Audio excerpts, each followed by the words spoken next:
প্রিয় দর্শক বন্ধুরা, এই মুহূর্তের জন্য মহামান্য কলকাতা হাইকোর্টের বিগ নিউজ। কার্যত এই মুহূর্তে দাঁড়িয়ে এসএসসি মামলায় রায়দানকে কেন্দ্র করে অর্থাৎ রায়দান নিয়ে এই মুহূর্তে বড় খবর উঠে আসলো কোর্টের জরুরি স্ট্যাটাস। বিস্তারিত সবটা দেখে নিন। আর্জেন্ট ভিত্তিতে এই মুহূর্তে দাঁড়িয়ে ভিডিওটা কিন্তু ক্রিয়েট করা ভীষণ জরুরি। ভিডিওটিকে শেষ পর্যন্ত দেখবেন, কোনোভাবে স্কিপ করবেন না। চ্যানেলটিকে অতি অবশ্যই সাবস্ক্রাইব করে নিয়ে সঙ্গে থাকবেন। তো চলুন কথাবার্তা না বাড়িয়ে আমরা মূল টপিকে ফোকাস করি। বন্ধুরা, আরও একবার বড়সড় খবর আপডেট। এসএসসি মামলার ক্ষেত্রে এবার রায়দানকে কেন্দ্র করে কোর্টের স্ট্যাটাস উঠে আসলো এবং মামলার যে কজ লিস্ট সেই অনুযায়ী কিন্তু বড় বার্তা ডিভিশন বেঞ্চের। আগামীকালকে ডিভিশন বেঞ্চে দুপুর 2টায় এসএসসি মামলার রায়দান। ইতিমধ্যেই কিন্তু বড়সড় বার্তা উঠে এসেছে কোর্টের সাইডে। ভীষণ জরুরি আপডেট যে রায়দানের দিকে তাকিয়ে রয়েছেন প্রার্থীরা।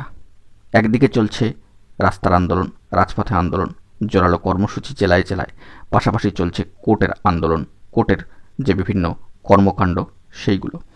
এবং সেই দিক থেকে দাঁড়িয়ে মহামান্য কলকাতা হাইকোর্ট, পাশাপাশি সর্বোচ্চ ন্যায়ালয়, সুপ্রিম কোর্টেও গুরুত্বপূর্ণ কিছু মামলা রয়েছে। তো আগামীকালকে মহামান্য কলকাতা হাইকোর্টের ডিভিশন বেঞ্চের দুপুর 2টোতে এসএসসি মামলার রায়দান কিন্তু রয়েছে এবং সেই মর্মে চলে এসেছে অবশ্যই লিস্ট এবং সেখান থেকে সরাসরি আপডেট উঠে আসছে। আগামীকালকের দিনটা অত্যন্ত গুরুত্বপূর্ণ কিন্তু হতে চলেছে। এই মুহূর্তে দাঁড়িয়ে বড় খবর উঠে আসলো কোর্টের জরুরি স্ট্যাটাস। সেই সূত্র ধরে অবশ্যই আমাদেরকে নজর রাখতে হবে আগামীকালকে ডিভিশন বেঞ্চের দিকে। দেখা যাক পরবর্তী ক্ষেত্রে কী আপডেট উঠে আসে। এখন এটুকুই, ভালো থাকবেন, চ্যানেলটিকে সাবস্ক্রাইব করে নিয়ে সঙ্গে থাকবেন। ধন্যবাদ।